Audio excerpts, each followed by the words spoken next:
Supreme court ने उत्तराखंड में बड़े पैमाने पर वन भूमि पर अवैध अतिक्रमण और निजी कब्जों को लेकर राज्य सरकार और अधिकारियों की कड़ी आलोचना की है। कोर्ट ने इसे व्यवस्थित हड़प करार देते हुए कहा कि हजारों एकड़ जंगल की जमीन आंखों के सामने लूटी जा रही है, लेकिन राज्य की धामी सरकार और उसके अधिकारी मूक दर्शक बने बैठे हैं। सीजेआई सूर्यकांत और जस्टिस जयमाल्या बागची की बेंच ने इस मामले का स्वतः संज्ञान लेते हुए जांच समिति गठित करने के आदेश दिए हैं।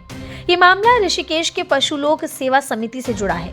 साल 1950 में भूमिहीन परिवारों के लिए करीब 2866 एकड़ अधिसूचित वन भूमि को समिति को लीज पर दिया गया था।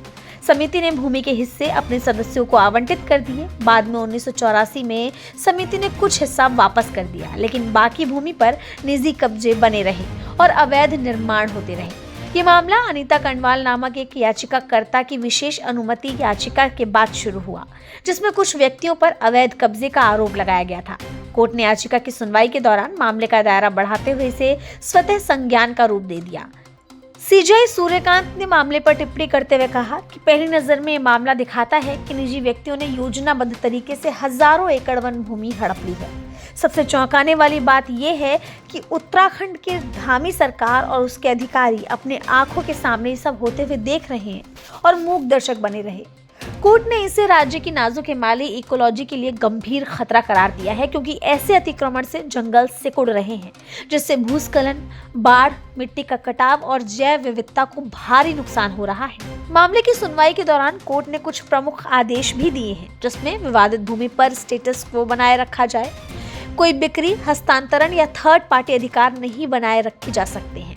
आवासीय मकानों को छोड़कर सभी खाली भूमि पर तुरंत वन विभाग और संबंधित कलेक्टर से कब्जा लेने की बात भी कही गई है। कोई नया निर्माण कार्य नहीं होने के भी आदेश दिए गए हैं। सभी पक्षों को निर्माण रोकने के भी निर्देश दिए गए हैं। उत्तराखंड के मुख्य सचिव और प्रधान मुख्य वन संरक्षक को तथ्य जांच समिति यानी फैक्ट फाइंडिंग कमेटी गठित करने के आदेश मिले हैं। ये समिति अतिक्रमण की मात्रा, स्थिति और सभी तथ्यों की जांच कर विस्तृत रिपोर्ट सौंपेगी। वहीं मामले की अगली सुनवाई 5 जनवरी 2026 को होगी।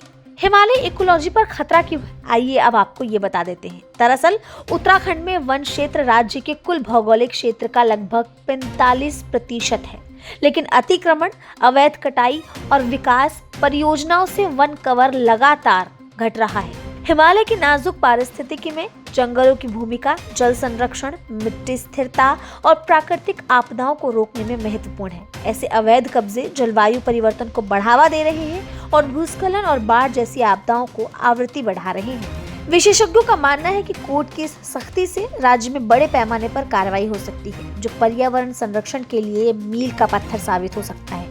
ये मामला उत्तराखंड की पर्यावरणीय संवेदनशीलता को रेखांकित करता है और राज्य सरकार पर कार्रवाई का दबाव बढ़ाता है।